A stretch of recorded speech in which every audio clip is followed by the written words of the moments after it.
Yeah, we heard that. Right. That's good. $3 million that we have. Yeah, I don't know if the study's going to come back and show that the case goes possible or not, but I think either way it's going to show that that's not a condition.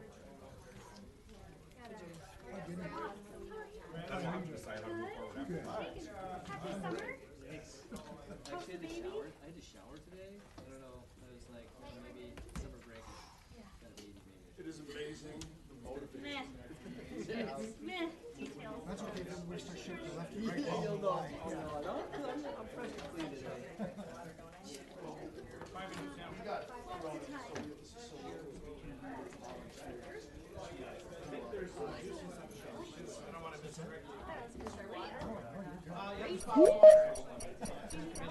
No. I was going to tell you, I hooked that lady up with Jeff Screenus over email, so he's going to look into all the housing authority issues, because he's on the Superior Housing Board. But I'm not. Oh, the marker, yeah, I just got an email about that too. Yes, so, yeah. I was like, no promises, you know, but let's see. If we theoretically own the historical society, we'll just tomorrow. Yeah, well, it sounds like it's pretty busy. Like she's like when I bought the house, you probably saw like I didn't think they're done. She's like, oh, but it's just that little. So yeah, I think a better spot, you know. I kind of think Balloonsville landing, you can see the Lord Ox and stuff from there, and that's like a public parking lot instead of Yeah, it still has the same it wouldn't effect. conflict with housing, like, you know, issues, I agree. but As soon as you said that, I was like, yeah, perfect. we'll talk to make sure that's cool with staff and stuff. Yeah, I think that'd be good. But yeah, I didn't want her. Okay, we'll finish. Okay, we'll finish. 50 years ago, and I was like, Where'd you get well, that's an important part of it. So I don't want to put anybody in the fact that they have already talked about it. I was like, well, I'm not going to do it. Yeah, that would have been problematic, which would have been like a bunch of different signs. You can only imagine I really can. the creative versions of history that are on the signs. So some of That those, was okay though. this one's okay because it just talks about different needs and number of workers and stuff. You know, so this one's okay. It's just repaint and go back to somewhere else. I love when they're, I know, I feel like a team assembly really. Oh yeah, no problem. Because sometimes it feels like, how am I going to touch this? But they responded really quick too. Yeah. So I was like, oh, thank you so much. You didn't need me at all. But she got it right together.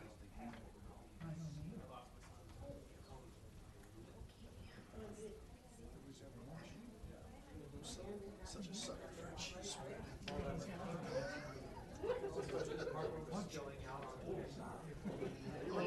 Oh, you tell me there's 18 different kinds of cheese. I'm in. So did I. I'm like,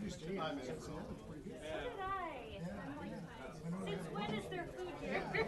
Right. Heidi, you have the wrong name tag. Wow. Yeah, this time, yeah. Like, do you want to stay for the meeting, or?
Yes. Was it the mid-80s when I left Saginaw today? Roasted. Truly an air-conditioned city this year. Hey, that's how we do tours in here.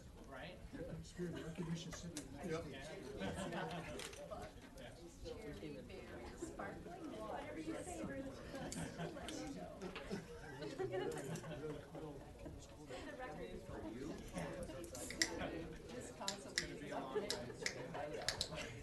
During Sir. Show me the law. All 10 of us just have a grand old fashioned one. Or whiskey, depending on just the old fashioned in general.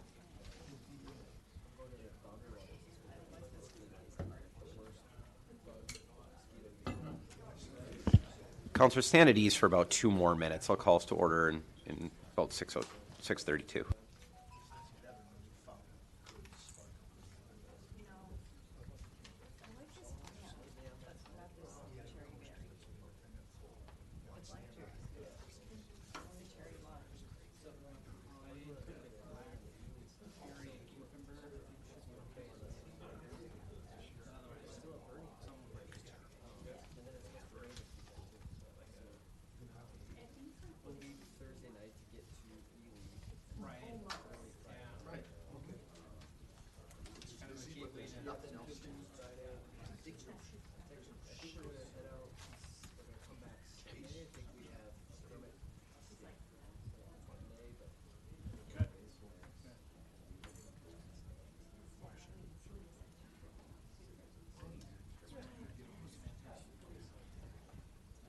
I'm going camping this weekend and I was thinking about bringing some frozen fish fillets because I know my fishing abilities. I've done that before. Just in case, you know. Right, you know, yes. So just in case, you might need that.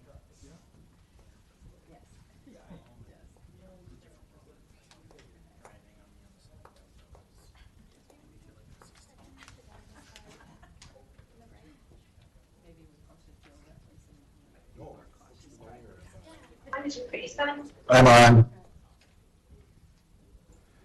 Okay, thank you for your indulgence and good evening, councilors. It is 6:32 p.m. I will call the Tuesday, June 20th meeting of the Superior Common Council to order. Please rise for the Pledge of Allegiance. Pledge allegiance to the flag of the United States of America and to the republic for which it stands, one nation, under God, indivisible, with liberty and justice for all. Will the clerk please call the roll? Chair Ledeen. Here. Councillor Van Sickle. Here. Councillor Moffat. Here. Councillor Sweeney. Here. Councillor Fennessy. Here. Councillor Elm. Here. Councillor Ludwig. Here. Councillor Herrick. Here. Councillor Johnson. Here. And Vice Chair Grasky. All right, we have a quorum. We have a quorum. Item 3.1 is a public hearing to consider non-renewal of applicants in Part 2 of the 2023-2024 alcohol report. In front of you is an update in regards to all 3 of these establishments are now in compliance. A recommendation to approve renewals marked A, B, and C is in order. Yes, it would be in order to approve licenses, the licenses listed in A, B, and C. Is that your motion still, Councilor? Yeah. Is there a second to the motion to approve the licenses? Second. Second by Councilor Moffat. Discussion on approval of all 3 licenses. Hearing none, all those in favor, please signify by saying aye. Aye. Those opposed say no. Motion carries. Item 4.1 is the approval of the June 6th regular council meeting minutes. Motions by Councilor Herrick, second by Councilor Elm. Councilor Moffat. Under 10.4, Johnson spells wrong. Just to make a note. Is there objection to making the correction? Hearing none, the clerk will correct the minutes to reflect the correct spelling of Councilor Johnson's name. Is there any further discussion on the minutes of the previous meeting? Hearing none, all those in favor, please signify by saying aye. Aye. Those opposed say no. Motion carries. Item 6.1 is a report from Mayor Payne. Good evening again, councilors. I have some pretty significant updates for you tonight. The first and most significant, just a few hours ago, the governor of Wisconsin left the building. He came to Superior as part of his statewide tour to announce that he has signed a bipartisan shared revenue bill submitted to him by the legislature. It acquired votes from Democrats and Republicans in both houses, and is not only the most significant increase in shared revenue in 20 years, it's the only increase in shared revenue in 20 years. I have been in government, I think I've been in government 14, maybe 15 years now, and I have never seen the state increase its support to local government. So when I say it's historic, I mean it. Now, a few of you have asked me about the preliminary numbers. When I first heard about the bill, the number they were floating around for Superior would have been an increase to shared revenue by just about $1 million. The final bill increases Superior's shared revenue by $1.73 million. It's very significant. Furthermore, it ties it to the sales tax, or rather indexes it. So what that means is going forward, whatever percentage the statewide income tax collections changes, namely if it goes up by 1%, our shared revenue, total shared revenue, will go up by 1%. If it goes up by 10%, we get a 10% increase. So not only do we get an increase this year, but we'll be tied to further increases. Because the sales tax has, at least in the last few years, outperformed inflation or tracked pretty closely to it, I don't think we could have asked for a better bill. It was very exciting. We had some great conversations with some state representatives and senators today. We toured the police department and met with the Department of Revenue. I don't think I can exaggerate just how good this news is if you've been a part of any one of our budget construction processes. Now, I'm going to ask you to hold off on your excitement because we have a long way to go in our budget process, and there's a lot of things that can change. Obviously, if nothing changed between our expenditures this year and last year, this is a huge win. It could change everything we do in Superior, but a lot can change. Those of you that were here last year will remember we faced a pretty significant deficit, nearly $1.4 million as we started our budget process. Health insurance swings alone can affect our general fund. So I don't want folks to start spending the money just yet. As most of you know, we won't get a terminal tax number until later in the fall. That said, I think everybody can celebrate a good day. It's going to make the budget quite a bit easier. And I feel confident now in June, and I hope the finance director won't cringe, but I do feel we will be able to fund some real improvements and investments in Superior. So I'm pretty excited. I think you should be too. So how that's going to look, we are starting the budget process. I will meet with department heads next week to discuss their priorities. We will submit those to you at our next regular council meeting, where I will schedule a committee of the whole meeting. It'll be similar to previous years, where we will present all of the department heads' budget requests to you to ask questions. We won't do full presentations, but you'll be able to ask questions of all of them about all of their proposals. Shortly after this meeting, tomorrow or the next day, we will send you the exact same forms that the department heads are filling out. You may also request whatever you want of the budget. So this is what I tell the departments is kind of magic wand time. I want you to fill out those proposals as though money were no object, as though we could have anything and everything we ever dreamed of in the city of Superior. Obviously, it will not all be funded, but we're trying to generate ideas that maybe other councilors might be willing to support, ideas that maybe nobody else has thought of. And then the only advice I would give you, obviously these are complex forms. Feel free to reach out to my office, to the finance department to help fill them out if you need, for example, costing projections. I would also invite you to do a bad job on these forms. If you don't know the answers, who cares? Fill it out. Make a best guess. If you're not sure, should this be general fund or CIP? Ask the question, of course, but get things down on paper. We will help you sort this out and clean it up by the time we get into council. Now, we may give you advice along the way of you'd be better off supporting this than proposing this initiative on its own, but this is about a 2-week brainstorming process. Then we will discuss them all in the committee of the whole, and then you will leave that meeting with your kind of score sheets for priorities-based budgeting. You'll have a certain number of points. You will pick the things that matter most to you of all of these proposals, and then the finance department and the department heads and I will begin the budget process. I'm reluctant to say this, but I've been very pleased in the past few years that I have generally been able to fund every single counselor's number one priority in at least one of the two, the CIP or the general fund. Most counselors, I think all counselors in the last 2 or 3 years have gotten the number one thing they asked for out of this budget. So this process is designed to reflect the broad will of the council while giving real legitimacy and power to the individual requests you may bring. The only reason I'm reluctant to say that is I cannot promise to fund every single one of your number one requests, nor should that be licensed to ask for your grandest dreams. The reason we've been able to fund most counselors' number one priorities is because most counselors' number one priorities are very responsible. They are in the broad interests of the city, and they're usually supported by other counselors as well. That is all I have for that update. Before I describe the ordinance that's before you, are there any questions about our budget process or the shared revenue bill? Councillor Sweeney. Can you give me a percentage of the shared revenue increases? I got 38% is the number I... 23. Okay, thank you. 23% increase from last year. Councillor Ledeen. When you say it's tied to sales tax, does that go the other way then? If for some reason sales tax revenue is down, what we collect is less? You caught me. I started to say that, but I guess I'm not sure. I'm not 100% sure. I assume that it does. All I know for sure is that it does index forward. So if the sales tax goes up, our shared revenue goes up by the same amount.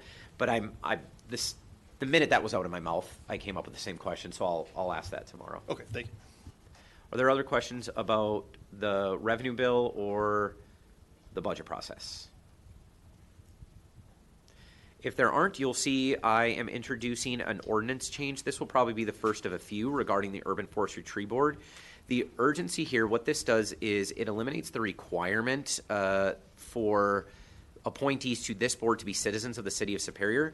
We have a very mixed requirement across our committees. Some have this, some don't. I think on the whole, most don't. A lot of the public works ones tend to have that requirement. For a broader perspective, obviously all of you are required to live not only in the city but in your districts, and none of the department heads are. That's they're actually prohibited from making that rule. So the committees have sort of fallen in between, and the reason I'm proposing this now is at a previous meeting we appointed Mr. Vern Northrup to the Urban Forestry Tree Board for his expertise in urban forestry and particularly in indigenous knowledge. He works in the forestry department of the Fond du Lac Band of Ojibwe, and so the reason I'm eliminating this is to be able to bring in expert voices. Obviously we still want some citizen representation, and if this is moved for support, I've been offered an amendment by Ruth Ludwig that I will entertain immediately. Therefore, before I ask questions, what is your pleasure on the ordinance? Motion to approve. The motion to approve is by Councillor Ludwig, the second by Councillor Ledeen. Councillor Ludwig. Yes, I've given this some thought, and I would like to propose a friendly amendment to change it to read after 6 adults to add 3 of which are resident citizens of the city.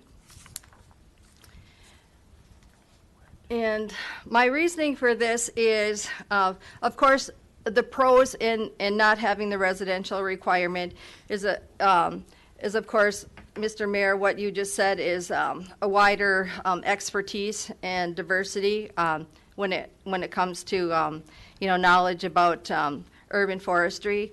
I'd also like to add another case in point. Jane Anklam, she was on the board, and she was our extension ag and horticultural educator, and of course she just moved from the city, and so we lost her expertise, and by changing this she could have remained on the board if she wanted to. The cons, however, are that we are a working board, and we do help with planning our Arbor Day educational activities, which helps to keep our Tree City USA designation. And of course, if there was ever a time when the board was not local, if it was totally non-citizenry, we would probably lose that. Also, we also have tried to have a board member attend our tribute tree ceremonies. Our board also has knowledge of our municipal forests in our canopy. And so, when we make recommendations such as, removal of a holiday tree, restricting types of tree species planted on Wisconsin Point, we have that knowledge of these things and these places because we're local citizens. And so for those reasons, I don't want to see a future where the board is totally from outside of the city. So that's why I'm making my recommendation to keep 3 citizens local. Councillor Ludwig has moved an amendment which shall add after the word adults the sentence or the clause 3 of which are citizens of the city, the effect of which will mean a minimum of 3 citizens shall be citizens of the city. The other 3 may or may not be. Is there a second to that amendment? Second. The second is by Councillor Elm. Is there discussion on the amendment? Councillor Moffett. I'm just a little unclear about the wording of the amendment. I support it in principle, but do we want to use the term at least which 3? Because otherwise it sounds to me like we're limiting to 3. And I know that we're saying here that we're not, but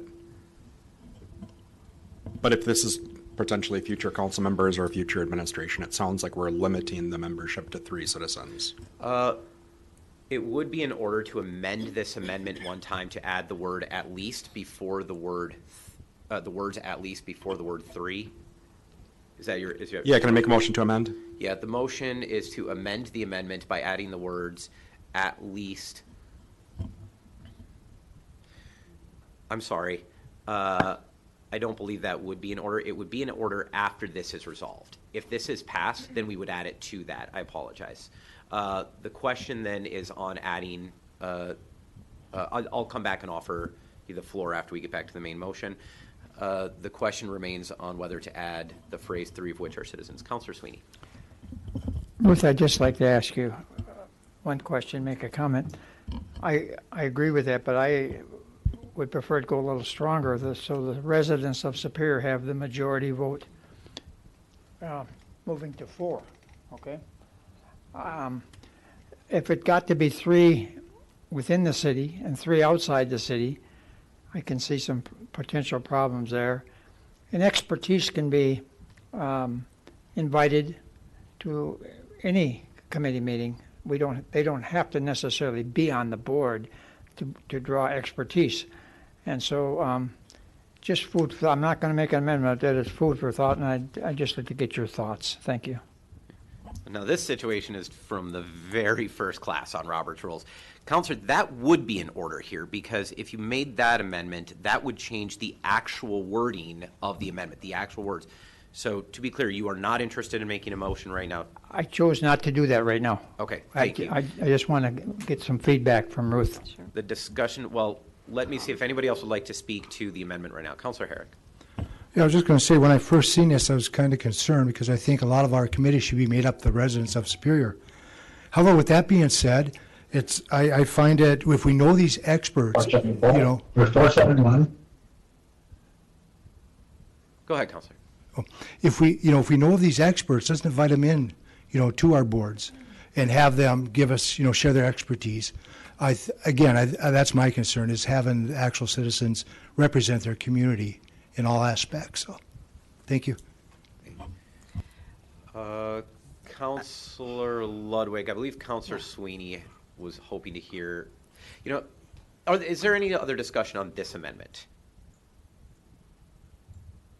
Councillor Sweeney, for what it's worth, I would support the change to the word 4. So if there's no other discussion, are you interested in making that motion now? Please. Okay, Councillor. thank you. I would then like to make a friendly addition to change it to a majority, whatever the number is, a majority. I don't know if 6 is the number, or is that by statute, or can we change that? That's our ordinance. Okay, and so I would say not 3. I would say a majority of whatever the number on that board would be. So your motion is to strike the word 3 and replace it with the words a majority. Correct. So your motion would change the entire amendment to read a majority of which are citizens of the city. That is correct. Is there a second to that amendment? The second is by Counselor Van Sickle. We are on the subject of the amendment to the amendment, changing the word 3 to a majority. Is there any discussion on that? Hearing none. All those in favor of the amendment to the amendment, please signify by saying aye. Aye. Those opposed say no. The motion carries. The question before us is whether to amend to add the clause, a majority of which are citizens of the city, after the word adults. Is there further discussion on that amendment? Councillor Johnson. Would this, I know you mentioned a little bit of this earlier, but would this mean that, would this set any precedent for other committees? I don't believe so, no.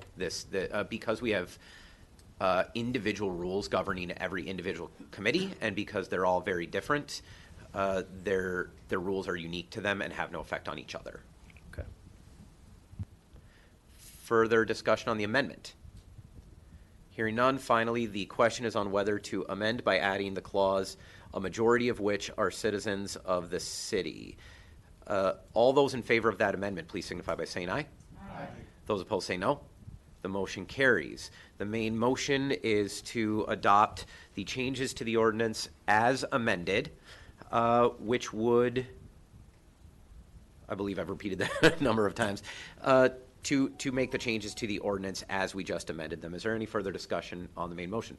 Councillor Moffat, do you want to make your motion now, or are you satisfied with? I'm satisfied. Thank you. Any further discussion?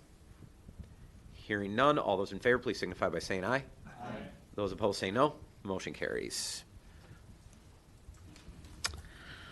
Item 7.3 is the business of the Finance Committee with a meeting held on June 8th. Is there a report from the chair? Yes, thanks. First, some things we are holding in committee, but I thought important that I used to bring you up to date. Sorry? I'll bring you up to date. There's the Health Insurance Committee brought to the Finance Committee OMADA, which is a virtual chronic care provider. And we've had some discussion on that, but we decided to hold it in the committee for 2 months to get some more information on it. This has, from the elementary findings, it has some potential very critical changes. And so I think we would do well to bide our time, and so we held it in committee, so that was that one. Parker's Island 4.1, we had a discussion with Mr. Thomas. They're going to put Verizon is seeking to put a tower on the island to serve some areas in Minnesota and Duluth, and through discussions we did vote to share the revenue 50-50 on any potential revenue that's deemed from that. I would suggest we vote for that. And then the second one, we had made a motion to hold in committee because there were some small changes, wordsmithing, whatever. And so that's that information. 4.2, 4.21, and 4.22 is about Sea Rice Coal Dock. And I think maybe the finance director can just tell us where we are on those three. Do you mind doing that, or I'd be happy to do it, but. So, Councillor, you're asking for the finance director or the for staff to give an update on the Sea Rice dock? Just an update on that, just so they know where we're going. Does the council object? Director Reinhardt? Or Director, sir?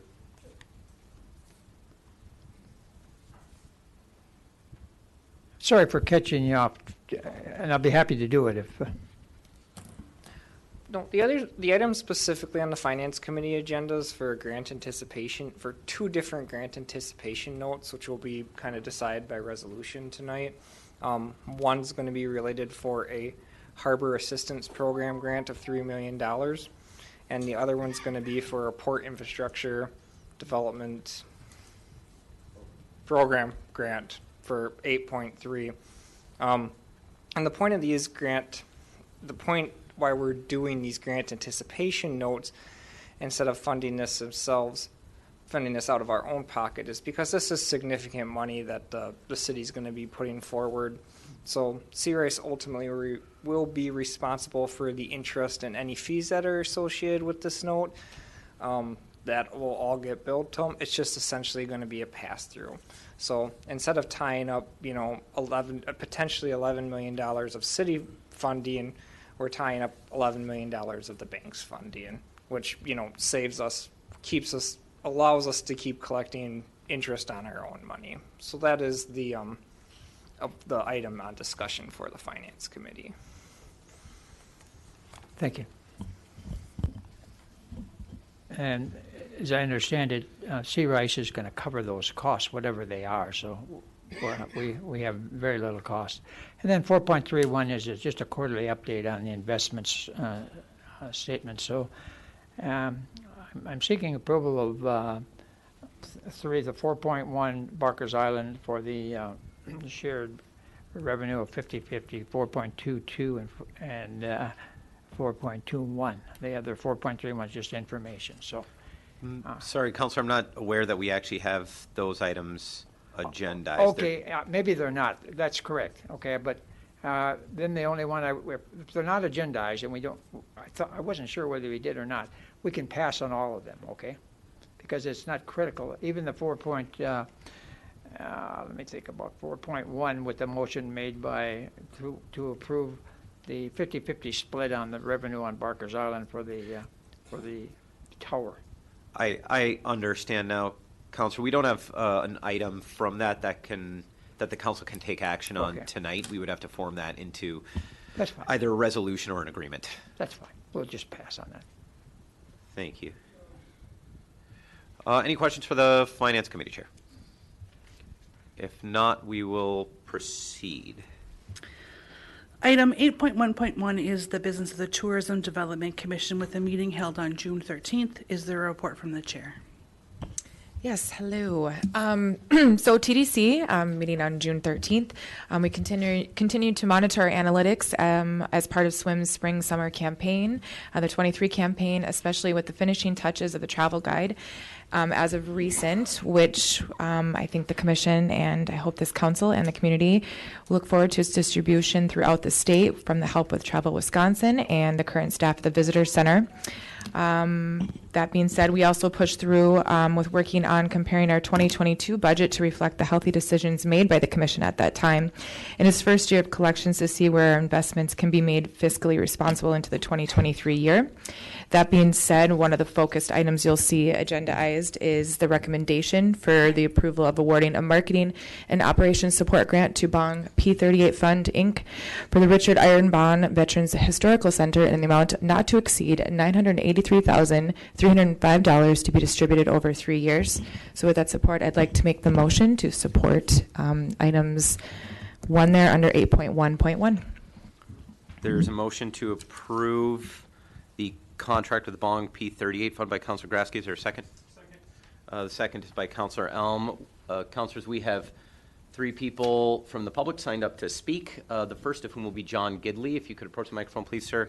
Our public speakers, I would remind, are confined to 3 minutes. I enforce that rule strictly, but it may be extended with leave of the council. I'll warn you at the 2-minute, 30-second mark, and then again with 10 seconds.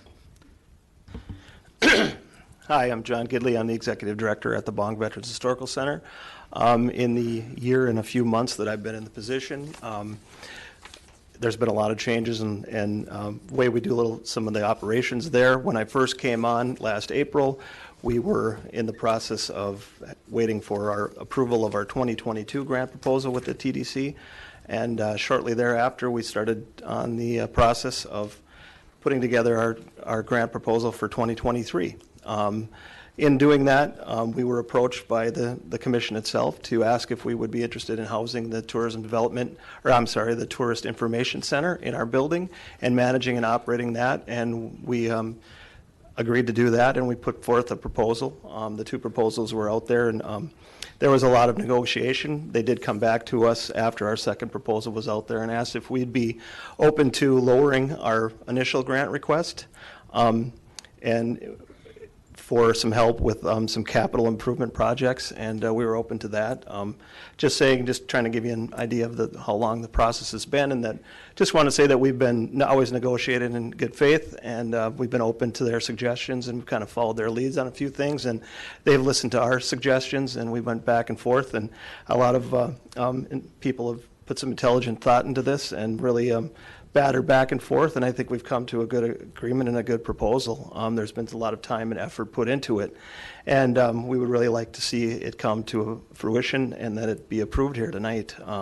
Like I said, we've been transparent. We've done a little give and a little take on that, and we really appreciate your consideration for tonight. Thank you. Next, I have Terry Lundberg.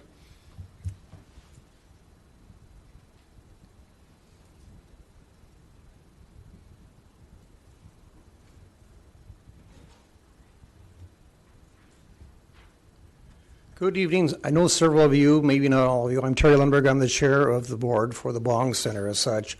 Actually, I've been on the board for 30 years, so I've kind of been through all the bumps and high spots and low spots along the way, but actually originally involved with the site selection, the development agreement, the lease agreements with the city, the construction phases of the project as such. So we've enjoyed what it's turned out to be. It's really, we think, really a community resource, community asset. We're happy. The many positive comments we get from visitors from all over the world and from many states is truly amazing. So we want to continue our mission, which we're on right now. We've been working with the Tourism Commission since its inception. It's not always been a smooth road, and I don't mean as a complaint, because we all ended up in uncharted waters. We didn't know where we were going, how we're going to get there. We knew in the end result was going to be positive. We finally come to that point, I believe last week, with the unanimous approval by the Tourism Commission of a request. I'm glad too, Mayor Payne actually made a very good introduction to the subject of the meeting, kind of gave them a little more historical background of how we got here, which was very helpful. The other thing too has changed, which is very positive for us, I think for you too, is we've gone to a 3-year deal as opposed to coming back year after year and retool this. So we're happy with the agreement. They're tough negotiators. We didn't get all we wanted, but we're happy with what we've got. And it looks like a good deal for us, and keep the Bong Center thriving, keep it going forward. And hopefully I can report to our board tomorrow that this passes tonight. So with that, I would appreciate your approval, and carry on. Thank you. The final speaker I have signed up is Mick McKenzie.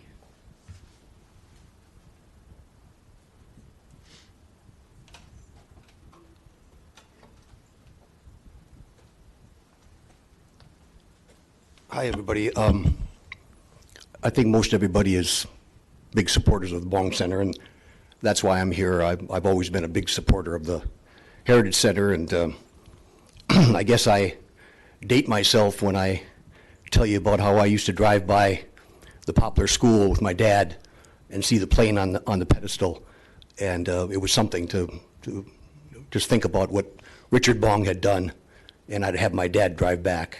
And come back again. When they talked about restoring that plane professionally, and I think it was something like $1.3 million or more, and to build a center in Superior, I thought it was wonderful, and it's a big thing for Superior. I mean, it's our history.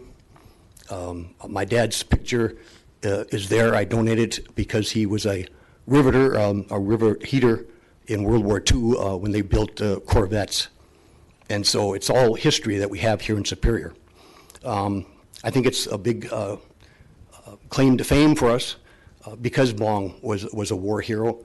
It's a wonderful venue where we can gather, and the mayor, he did his state of the city there, and it was just great to see all the people there and just to see the building and see the things that are in there. There's the wall of bricks downstairs.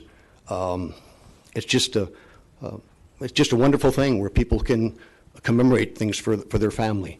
People come here from all over the world to see it, and we have a new website here in Superior. If anybody was at that gathering, it says fun, fun, fun, and I think going to the Bong a center is fun for everybody, especially even the kids. They in awe of all those things that are there.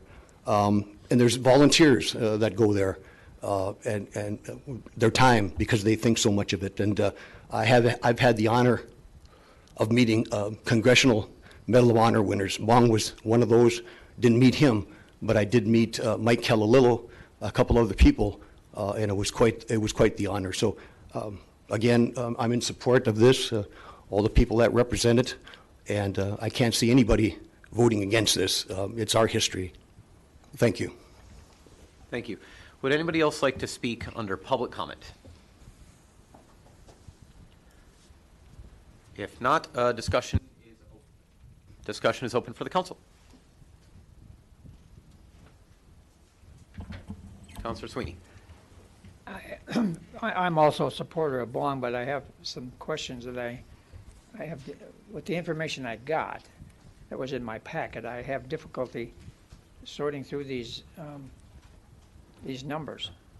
So my first question is the amount of money that we're going to set aside, I think, okay, is that going to be for 3 years? Is that the indication?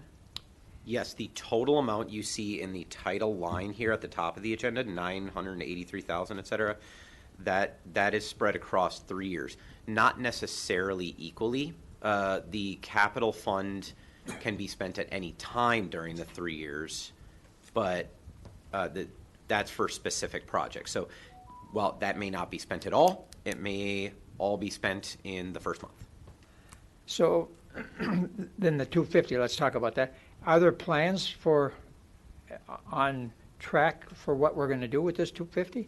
Not specific plans. They didn't present like a capital projects list or anything like that. In our negotiations, they articulated some projects that would be upcoming. I think they may have mentioned an HVAC system. Nothing officially, but what we discussed in the Tourism Commission was that these projects, they would have to present them to the Tourism Commission. There is some discretion for the Tourism Commission to decide whether or not to approve them. On the whole, they generally have an obligation, I believe, to approve a project that serves the visitor center aspect of that building. So if it's general to the building, the roof, the HVAC system, heating, etc., or specific to the visitor center, regardless, the Tourism Commission will never dedicate more than 40% of the cost of that project. Okay. So the other two, if I understand them correctly, and are both, I don't know about all of them, but both of them for operationals then, operational costs. Is that fair to say? I believe that's fair, yes. Okay.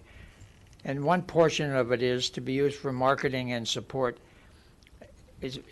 Do we have marketing now there? Or is this a separate new phase of this operation? As you read item 1 of the grant agreement, it's called Scope of the Project. The very first tranche of money, it says $450,000 distributed each year for 3 years. That is $150,000 per year.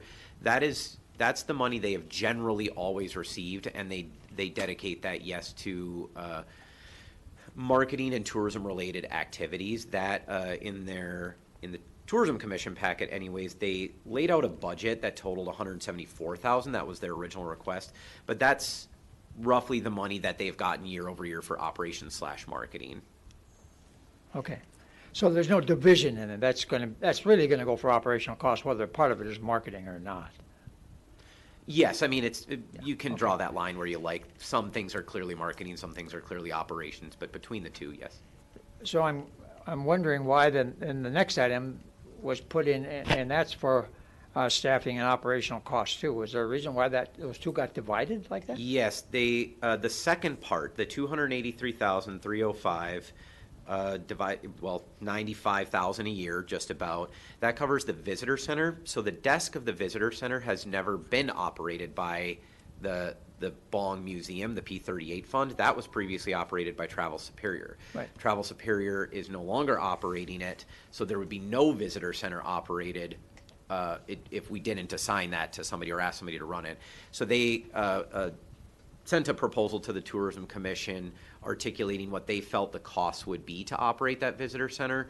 These are what they believe those costs to be. They've been pretty clear, though. These are somewhat generalized. They have never run that visitor desk before, so they're guessing at these costs. And so the contract obligates us to award this amount. So even if they don't spend this much, that's how much we give them for operating that visitor center. It's in exchange for operating the visitor center. However, and this is not necessarily indication of what will happen going forward, last year the bong did not spend all of the money they expected to on these costs that they articulated to us, and therefore didn't take the whole amount. So that said, I just throwing that out there to their credit, we are obligated to give them $95,000. They are obligated to operate a visitor center. Do tourism dollars for running that, do any of them flow from the state? Not that I'm aware of. I'm sure they can apply for grants. Okay, no, but it's not an automatic. They don't support part of that through some money from Madison. Not that I'm aware of. No? I don't believe, I don't believe so. In other discussion among the council, if somebody knows me to be wrong on that, please feel free to express that, but I don't believe so, Councilor. I had trouble tying the financials that were presented to us with what we're talking about here, but let me just let someone else talk for. Further discussion, Councilor Herrick. Yeah, I just have questions similar, just for my, I guess my education here is, when I was looking at the 2023 condensed budget, okay, so with their budget made out, are you aware of any of the funds that we're, presenting to them tonight? Are those included into their budget currently, or is that going to be excess revenue for them to work with? Is there a specific document you can point me to, Councilor? Yeah, it's the Bong Center 2023 condensed budget. Is there a page number at the bottom of that? Yeah, 51. Oh, 51 of our packet. Yes, correct. Yes. Under revenues, you'll see about halfway down it says hotel motel tax. They're budgeting $165,000 there. Mm-hmm. They will receive $150,000 for that if this contract is approved. Okay, and that's included in what we're approving for them this evening? Okay, then my next question with the visitor center, is this visitor center just for locally? Because I believe at one time they used to be the visitor center for the state of Wisconsin also, until I don't know how many years ago, but then it moved back out, to where the way station is. So is this stuff coming back to the Bong Center? I haven't discussed that with them. It's possible that's something they plan in the future, but that's not a conversation I've had with them. This would be something of a status quo. Obviously, it is a new operator, but they would operate it in a similar way to the way it's been operated in recent years. It would be staff at a desk to answer a phone and services. Just a minute, Mr. Gidley. Typically, this would be involved to this discussion would belong to the council. Is there objection if I let Mr. Gidley answer the question? No. Okay. Just going back one question. You could hit that speaking button there. Just going back one question, I think Councilor Sweeney asked. There are grants that we can apply for from the state, and that we are in the process of doing it to fund some additional projects that have come up after we've taken over the management and that have arisen to us that we didn't foresee. So we've applied for a few of those in the process right now. As far as the visitor center, I don't recall that it ever went out to the wayside station out there. And we had tried, when we first took over management, we inquired with the state tourism commission to become a Wisconsin Welcome Center. We had missed the boat by about 6 months or so. They had a complete marketing initiative that they did, and they said for us to get on. At this point was just couldn't be done. So we have been in contact, and when the next go-around comes, we are going to apply to become a Welcome Center again. We are mirroring what the Wisconsin Welcome Centers do, so we will be full for the full state of Wisconsin as well as the region as well. So. Okay. Does that answer? If that answers your question. That's what I thank was you. alluding to at the time. Thank you. Okay, then another question I have is in regards to, let's see, where is it here? Capital improvements. I know we talked about the HVAC system. Are there other things that the building might need? Again, we did not talk specifically about that. That would be somewhat conjectural. Sure. And I'm sure they would be willing to answer that question, Sure. Mr. Gidley or Mr. Lundberg, but I would recommend we not answer that question. The building Okay. may or may not need significant capital projects. That is the reason for that fund. Let me back up, Counselor, because I negotiated this contract, Sure. and the reason we came up with that, they requested $174,000 from the city, which was a roughly $10,000 increase from what we awarded them last year. In reviewing their financials, I reviewed their financials as closely as I would any city department budget, and I challenged the leadership of the board that their cash balances were higher than we would usually like to see in issuing such a large grant. Their response to that was that they have a building that is approaching 25 years old, and they have no other way to handle large capital costs. They don't have significant bonding potential. And so the cash balance was a way, if these large, one-time, unexpected expenses appear, they're basically padding the savings account to pay for that. I still regarded that as something of a tough sell, that we would just put money into a savings account because, well, that could help a capital project if it came around. They could spend it on anything else they wanted too. So the offer that I offered was to set this fund aside so that we would be assured not only that tourism dollars only funded the building in which this visitor center was housed, but that we would only fund 40% of that project, recognizing the visitor center only makes up about 40% of the building. Did I answer your question there? Yeah. And then one other question too, as far as, Visit Superior, so the bong is not included in that particular package from what I understand tonight? Which package? The Visit Superior? Or Gotta Be Superior, I'm sorry, Gotta Be Superior? The money that we give. No. The bong center is not, in as far as advertising, not including in that, or are they included in that, or? To my knowledge, there's really no relationship between the two. Okay. Officially. Sure. Obviously, we will use a lot of the branding, or they are likely to use a lot of the branding from the Gotta Be Superior campaign. I think they've mentioned redecorating the whole visitor center using that branding. But we give a specific marketing amount to Gotta Be Superior to carry out the marketing campaign. This money is largely for operations of this center and the specific marketing that they do. So while they also do marketing, it's very different than the marketing that Gotta Be Superior does. Gotta Be Superior does what we in the statute would generally call destination marketing. That's, hey, people from around the Midwest, please come to Superior. We have this beautiful city for you to visit. The bong markets themselves, this specific museum and small convention center or meeting center, and there's reference in the statute to attracting groups to Superior. It specifically uses terms like motor coach groups. That's what the bong does. They bring small groups of people specifically here. For example, they work with cruise ships to say, like, hey, let your veterans know on board we have a ceremony on this day. They bring groups of students, etc. So their marketing is specific to their building. Okay, all right, thank you. And with all that being asked, just for clarification on my part, I just want to say it's a valuable asset, not only to the community, but also to, the knowledge of World War II and the other wars that the members of Superior have fought in. So, yeah, thank you. Further discussion. Councilor Fennessy. I think there's portions of this that make a ton of sense. I think having the visitor bureau or visitor center stay in the bond, I think it's the perfect place. But I do have quite a few questions, and I maybe these questions would be better served back in committee. But the grant was awarded. It's the grant award agreement. What grant is that based on?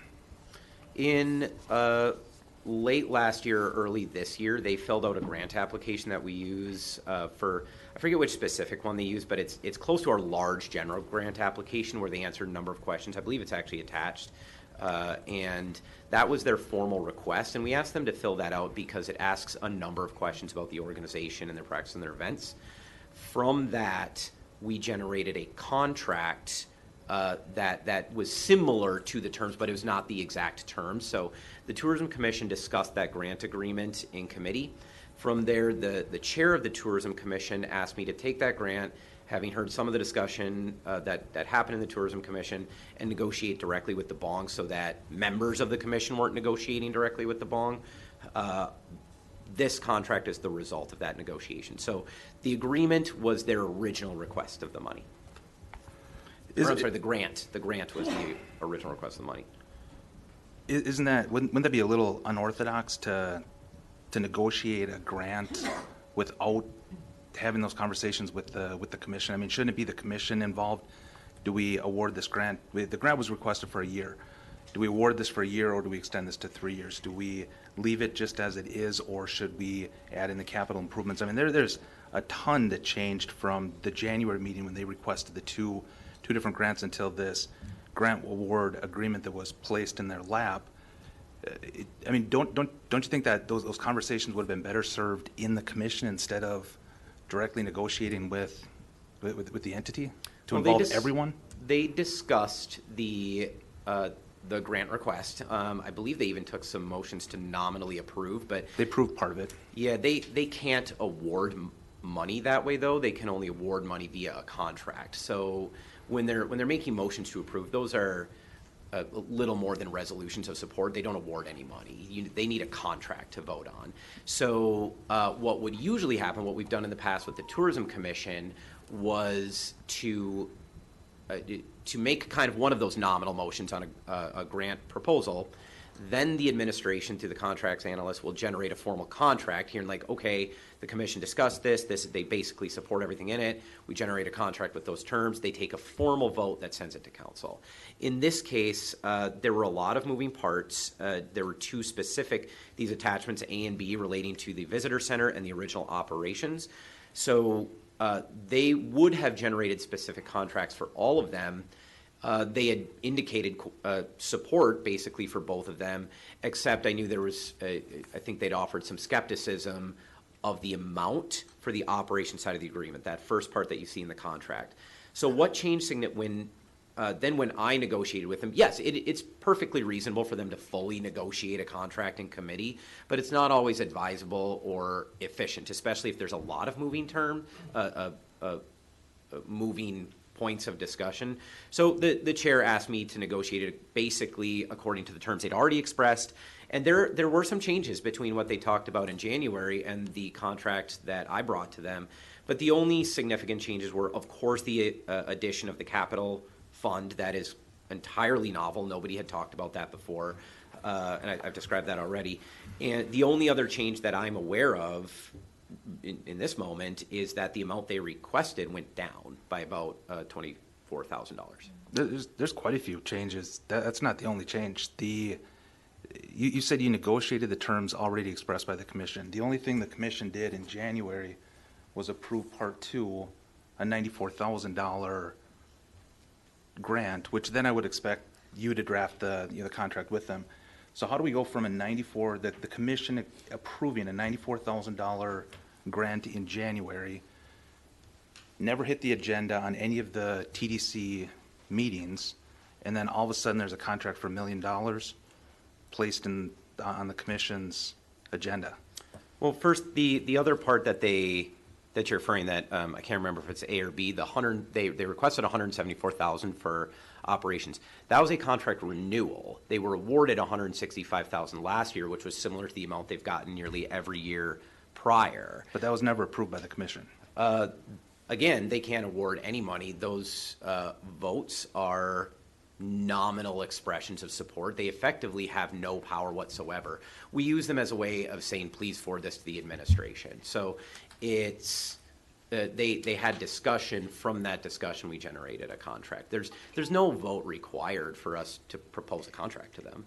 Right, but it would be illogical to use the commission that we have to lay out these. Do we want a 1 year, or do we want a 3 year? Do we want to have them as the tourism center, or do we want to just have them, fund them like we have in the past? But the only To say that this was, the desire of the commission, the only thing that the commission did was approve $94,000 for them to operate the tourism center.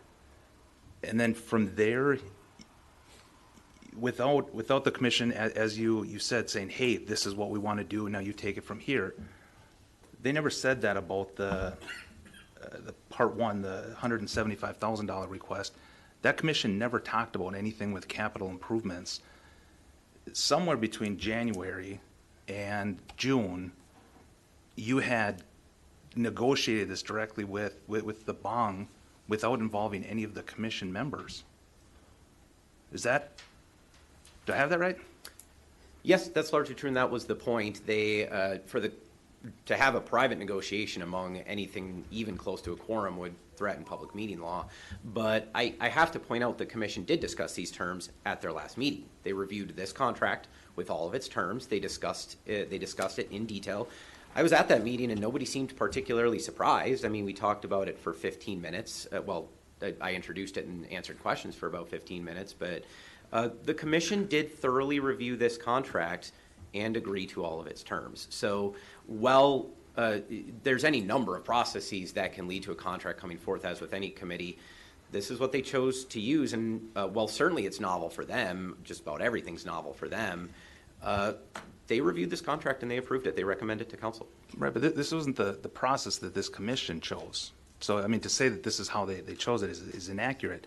What this commission did in January is they improved part one, or part two for $94,000, and they tabled part one to have more discussion in the commission. And then you took the liberty to turn that $94,000 approval into $1 million contract. I mean, you understand the optics here, right? All I can express is the chairs that the commission unanimously approved this contract. They reviewed this contract. They were aware of all of the terms. They were not terribly surprised by the terms. At least they didn't say so in the commission. They reviewed this. They set their process. They approved it. It was perfectly in order for them to pass it. It's perfectly in order for it to be here. I understand they approved it, but you understand the optics here, right? No, I totally disagree with how you're describing the optics. Okay.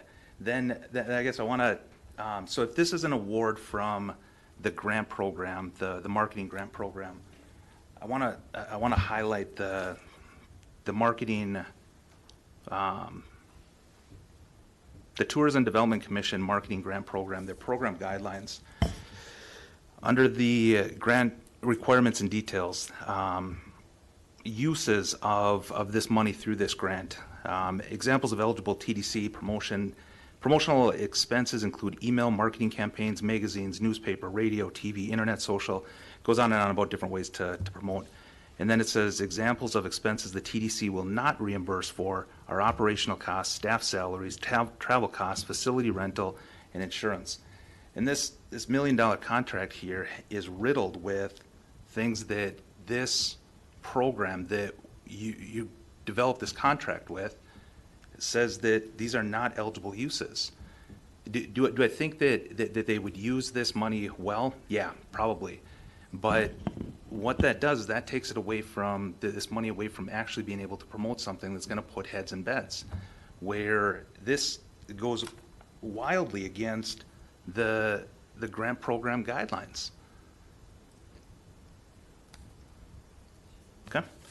I mean, the other thing in the grant program guidelines is it says that the expenses are going to be reimbursed for moving forward. Items that you're going to do in the future.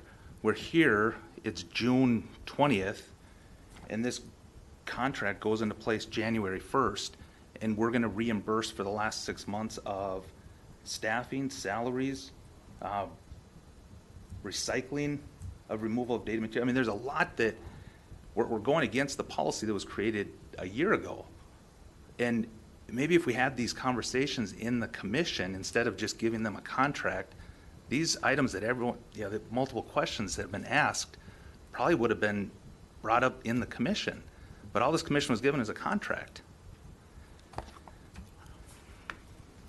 Well, the commission was given all of the materials that were used to determine this, including the entire grant application. And I'm not aware that they ever adopted a policy. They created grant application, but that is not binding. And I'm not aware of any committee that is obligated to follow its grant procedures.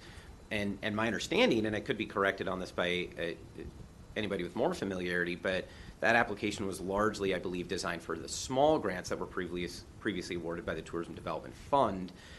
They simply chose to use the application for the bong so that they could get broader answers to what they were hoping to accomplish. I never understood any intent for them to strictly adhere to this terms, as they were just asking for a regular marketing grant like an organization holding an event. No, I mean, there's certainly times, like the small business grant program, we've got, the guidelines, but that doesn't mean we're bound to those guidelines. It just means that's what we're supposed to, that's the idea of the funds is let's reimburse for promotional, materials for an event. Let's bring people in. According to the guidelines of the fund that we're awarding this money for, there's not a whole lot in here that qualifies under those funds, and those conversations never happen at the commission because they never had an application for the capital improvements. They never had, that they were just plopped with a contract. They never applied for the capital improvements. They applied for the grant for the tourism center proposal and the overall budget that they normally get. They never applied for the capital improvements. There's not an application for that. That happened when you decided to do the contract. So there's so much that wasn't discussed in this commission because there was never really all the details were never given, and so here we are. So I mean, I've got some additional questions, but I'll let somebody else talk for now. Councilor Grasky. Okay. Well, I chair this commission, so I feel like I'm going to defend this commission. We had a meeting on June 13th. That was over a 2-hour meeting. The first hour of that meeting was to discuss this contract. Questions were asked, questions were answered on every 3 parts of this 3-year contract. We approved that contract fully by all 6 members. I understand that there's large amounts of money that we deal with as this commission. At the same time, the investments that we made into 2022 directly affect the investments that we're going to make into 2023. When you look at the meetings that we did have in the first part of the year, there was major agendized items that we needed to take care of. If anyone does keep up with this commission, they do know that we spend lots of time, administrative time, putting in this work to make sure that these dollars are spent fiscally responsible. I don't think anyone sits on this commission that wants to make a mistake. There was change that happened for a reason. We're 2 years into this. I just more or less want to say that the commission takes this decision seriously. And when it comes to this contract, there is opportunities to adjust and reflect, especially a current industry that changes a lot more faster than we have ever experienced before. So on defense of the commission, I would say that some of the claims made by Councilor of District 5, that they were answered and they were thoroughly thought of. And I support this commission's decision, and that's all I can really say. Further discussion. Councilor Johnson. I have a couple of questions regarding the contract that I saw this afternoon when I was looking it over. In here, it says attachment A, in the scope of the project, number 3, payment. And I believe I see it again, attachment A and attachment B. Those are the Tourism Information Center marketing proposal and the marketing proposal where they asked for the $174,000. Is that correct? I think so. Can you tell me exactly where you're looking again? Yeah, so in the grant award agreement contract, on the first page, it says scope of the project, paragraph 2, I think in the first sentence there it references attachment A. Again, in the $283,305, it references attachment B. I guess I didn't really see attachments A and B in the packet. I'm just kind of grasping at straws here. I'm trying to put it together. Was the attachment A would be the marketing budget proposal from the Tourism Commission, where they asked for 174. And Sorry, go ahead. and then is attachment B the Tours Information Center management proposal? Yep, I've got the answer. Is that correct? I've got the answer, I'm just confirming it. I see some head nodding. Yes, I'm scrolling through this packet as quickly as I can. I can at least confirm the first part, which you've referenced, it's called Exhibit A here, but Yeah. yes. Yeah. Okay. I think the answer to your question is yes. Okay, I was just double checking that as something I didn't think of when we were in the meeting. And I approved this contract in the committee, partly to have this discussion on the council floor. I do believe in the spending for the Tourism Management Center, the $94,000 for 3 years. The capital improvement makes sense to me. The part that I guess I'm kind of questioning is the $150,000 for 3 years, but I also have some questions for Mr. Gidley, if that's Director Gidley. Again, Maybe you it's can not maybe you expressed can in answer order. maybe you can answer them first. Firstly, but so in the operational costs, well, I guess I'll start with is the Tourism Development Commission going to approve every yearly budget for the tourism center? Or is this a 3-year contract and they spend the money and then come back and report to us? The latter. So this contract awards the money according to the terms it is paid out. I was asked a similar question, you'll remember, in the Tourism Commission about exactly how do we pay the money in response to invoices? No, the money goes out on the quarterly basis. We are obligated to pay it. So there is an obligation for them to report to us. So there is a review and oversight function, but it's not tied to the release of the money anyway. The control the commission or the council has is termination. If they truly don't like what or breach, if they violate the terms of the agreement, that's breach. But if for some reason the commission loses its patience, doesn't feel like this is in the mission anymore, the members completely turn over, they may terminate the agreement. So what are our analytics or our standards that we're using to make sure that they follow through? Just this one pager here? No, that's up to the commission. But yes, that's part of that's certainly relevant in determining if they are appropriately spending the money.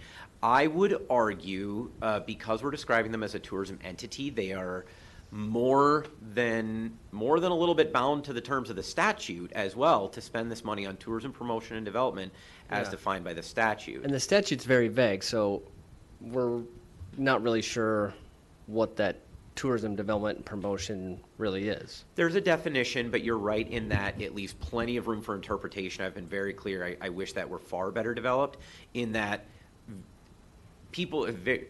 reasonable people could wildly disagree on what many of these terms mean. I've had civil disagreements with a number of people on exactly how this money can be spent. That said, there are parameters. But because as far as I know, no judge has set out the true meaning of these parameters.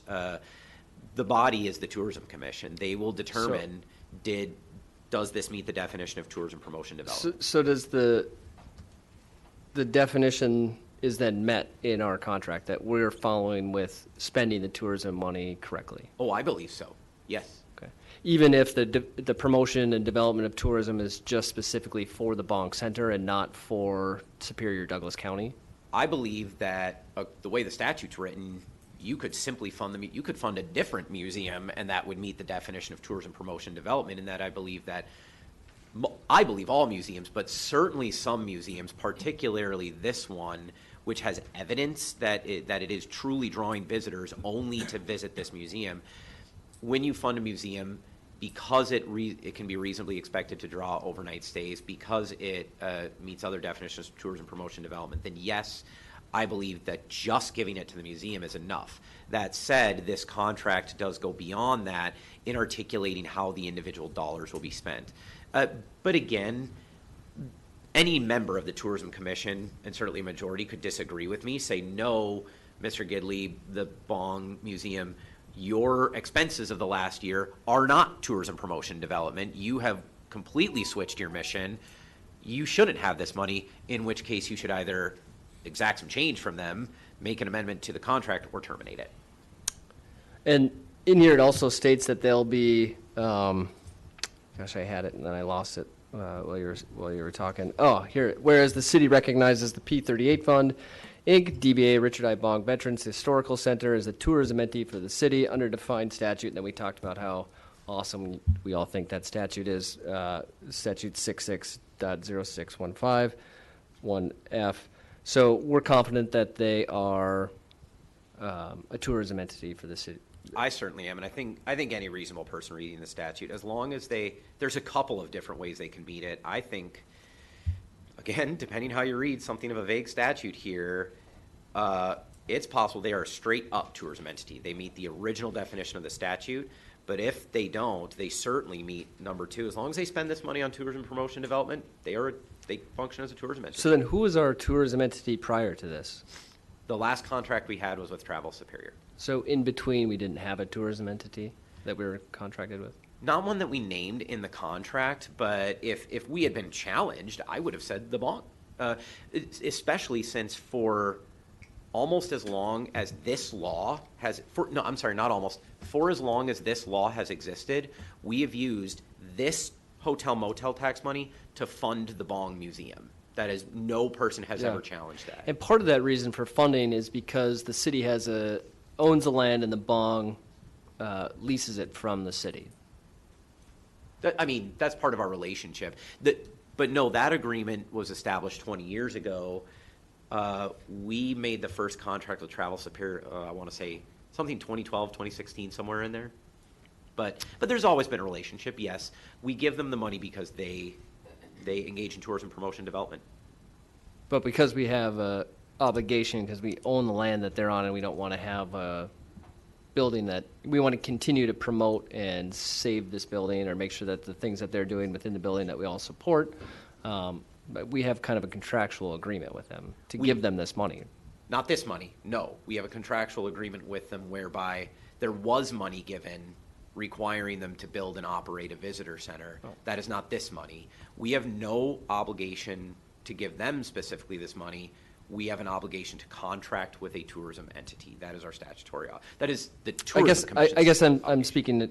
We're talking maybe about two different things, but the $450,000 is part of that 50-year agreement that we have with. No, it is not. That 50-year agreement that you're referencing carries no ongoing sum. Right. No ongoing award. This is not tied to that. That agreement is relevant because it establishes that this is a visitor center. Okay. I have a couple other things, but I'll let others talk. I know there's more people. Further discussion from any counselors that have not addressed the question. Counselor Sweeney, then. Because of there's questions, numerous questions by varying people, I'm going to make a motion that we refer this back to committee. I have 5 questions that I'd like answered, and I don't think they can be for the sake of time. So I'm going to make a motion, refer back to the committee for further study. And if we're going to do this for 3 years, which is, I agree with that, it's a good idea, but we've got to get this down to know exactly what we're doing. So I will make a motion to submit it, go back to the committee with anyone who has questions. I have some, other people must have some. So to get this right the first time, so moving forward, we won't have these problems or questions. Thank you. Motion is by Councilor Sweeney, second by Councilor Fennessy to refer to the Tourism Development Commission. Is there discussion? Councilor Johnson. I would just hope that we bring those questions back to the committee and that those that have show up to the meeting to ask those questions. Yeah. Councilor Grasky. Okay. I think referring at this time, and I don't mean to show any disrespect, I just, as chair of this commission, I feel we have been discussing this contract. We have familiarity with it from 2022. We have talked and been shown and had that opportunity, and this passed by this commission this time 6-0 to approve this contract. I understand there's questions from the council floor. At the same time, we approved the contract as a commission as a whole, so I cannot support the referral. Further discussion on the motion for Councilor Sweeney. Just one statement. That's why it comes to the city council. So all members of the city council can vet this. Thank you. Any further discussion? As I feel compelled to offer, councilors, having negotiated this contract and working very closely with the Bong, they have been extraordinarily patient over 6 months. This is the 2023 revenue. They have gone without revenue that they've had for over a decade in good faith, waiting for us to create a contract. I believe the terms are fairly plain. I believe they have been extraordinarily transparent about what how they spend their money, how they have spent their money, how they intend to.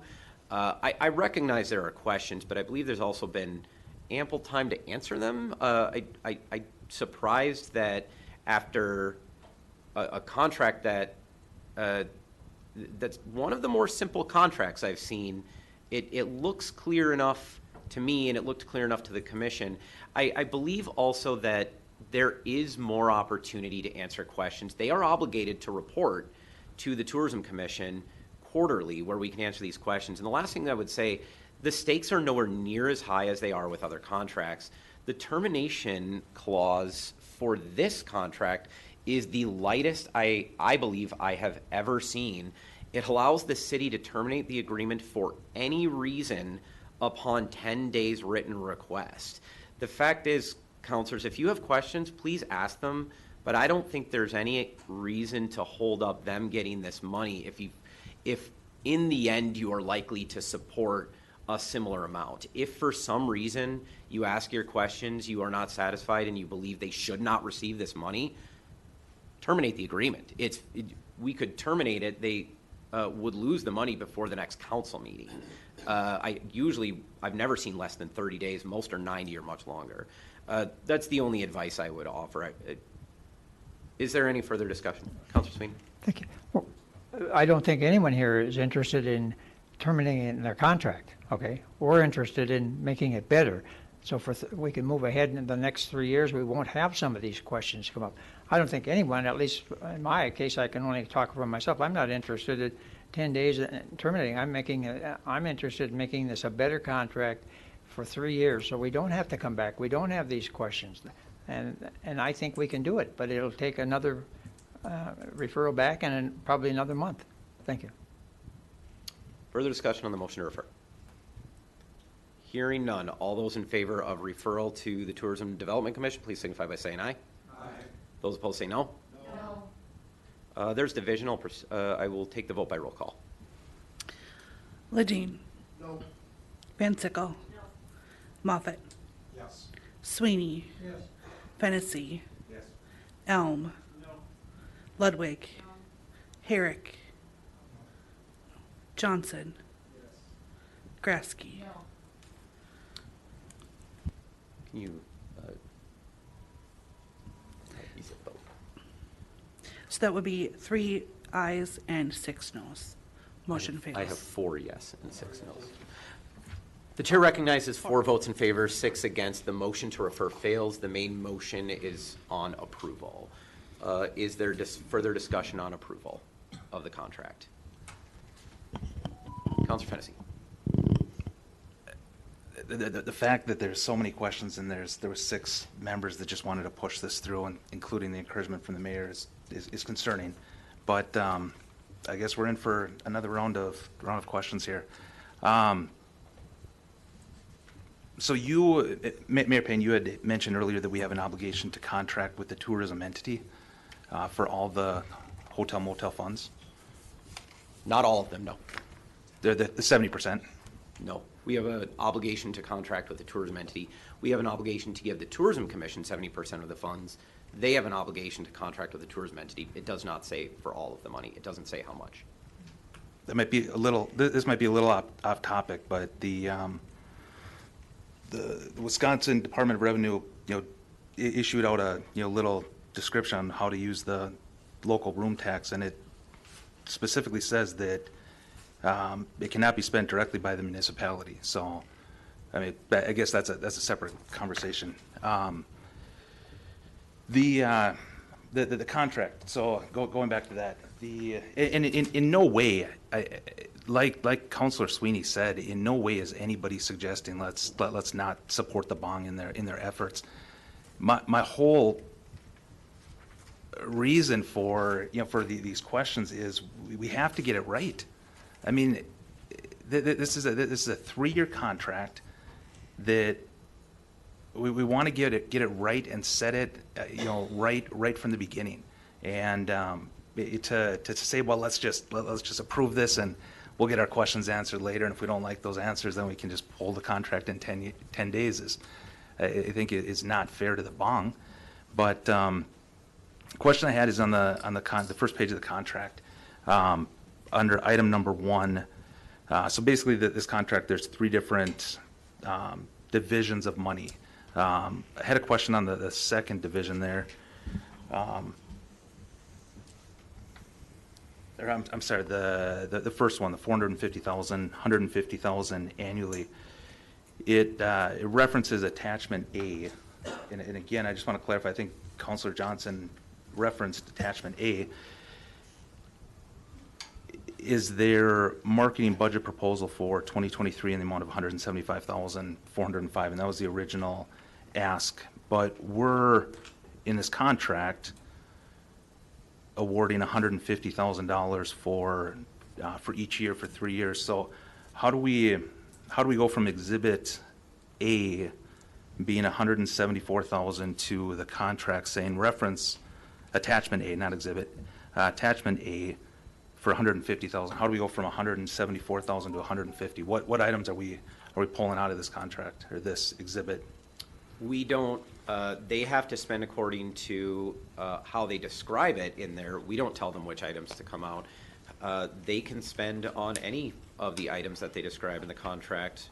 According to how I read it, they just only have $150,000 to do it. So if they perform all of those functions, what this contract says is they have to kick in the other $24,000. Okay.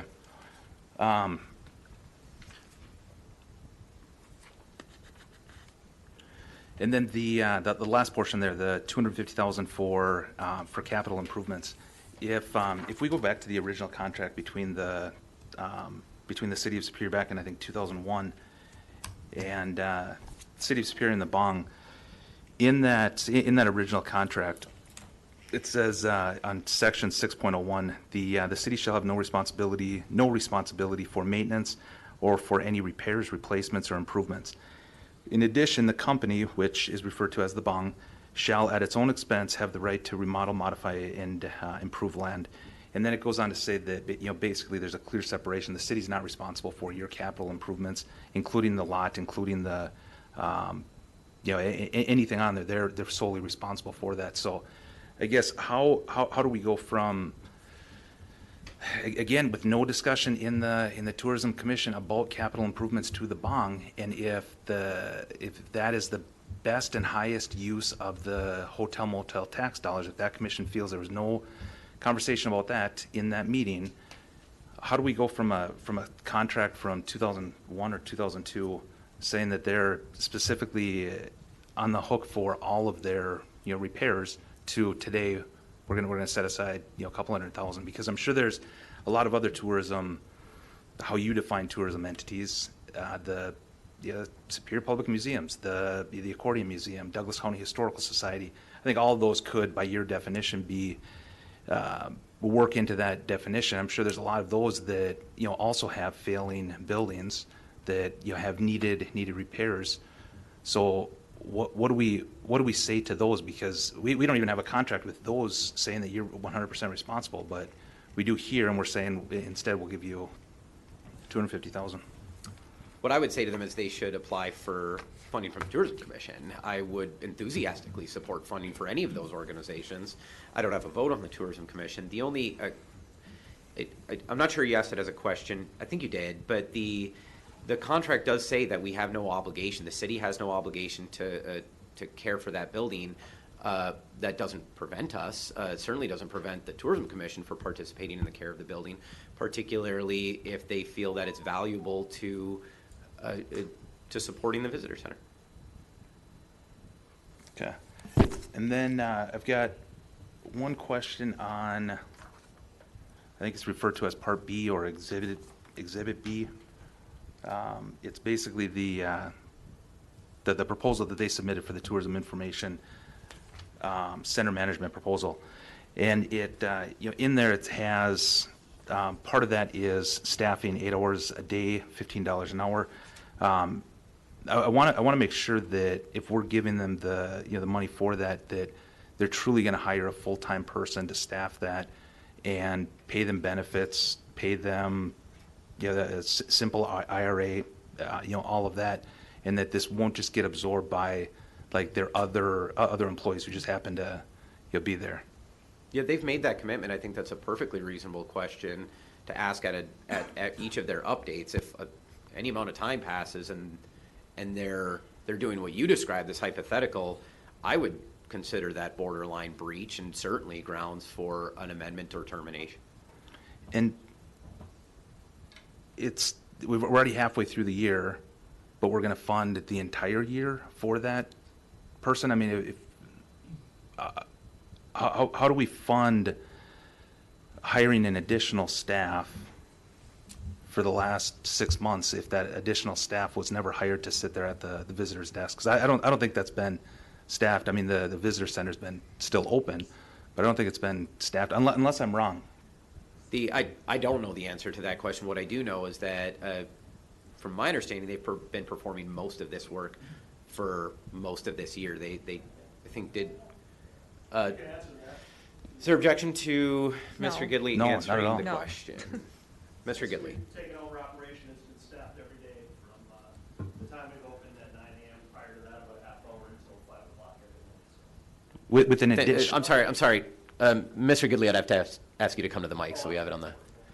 Could you say your answer one more time?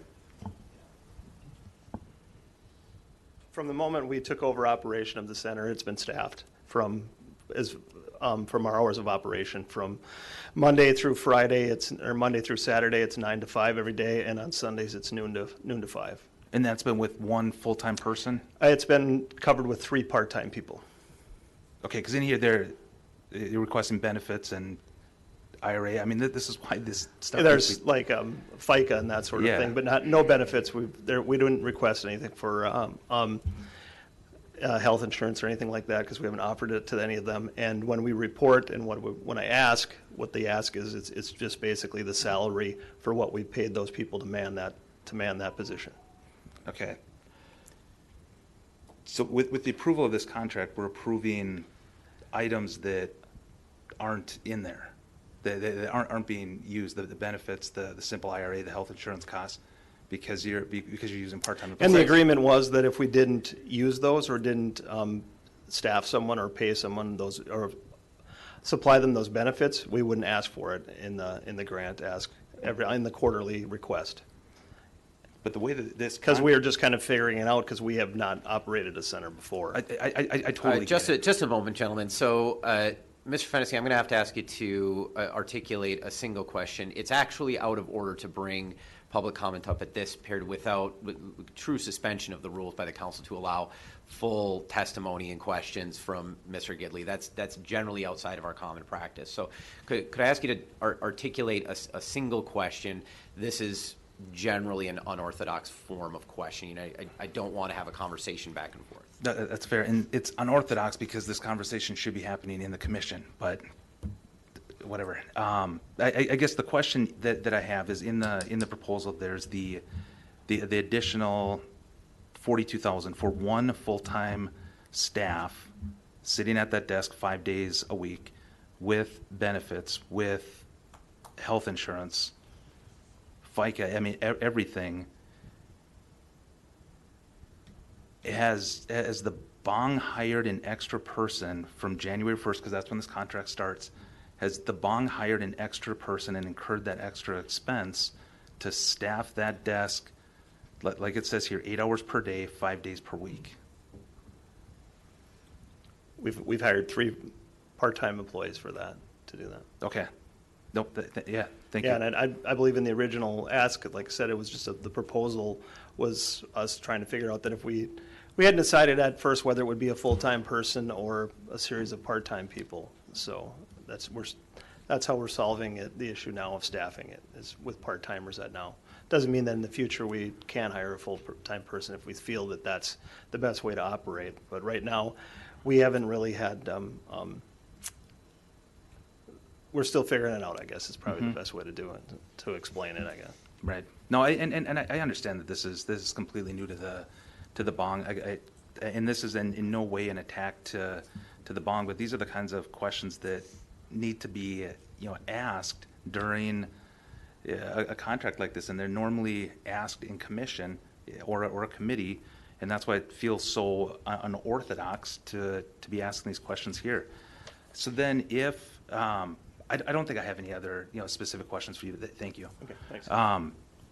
So if I don't think there's anywhere in the contract. So let's say we do this contract and quarterly reporting. I don't think that quarterly reporting is in the contract, is it? At least I didn't see it. It's not. I'm not aware of it. They've been reporting quarterly. Yeah, they've generally. I don't think they've missed a tourism commission meeting actually. But it's not in the contract. It is Okay. not. I don't know where I was going with that. If during that quarterly reporting, if they find out that they're just not spending this money, we were allocating $94,000. I mean, there's three sets of money, $94,000 every year for staffing, operational costs, all of that.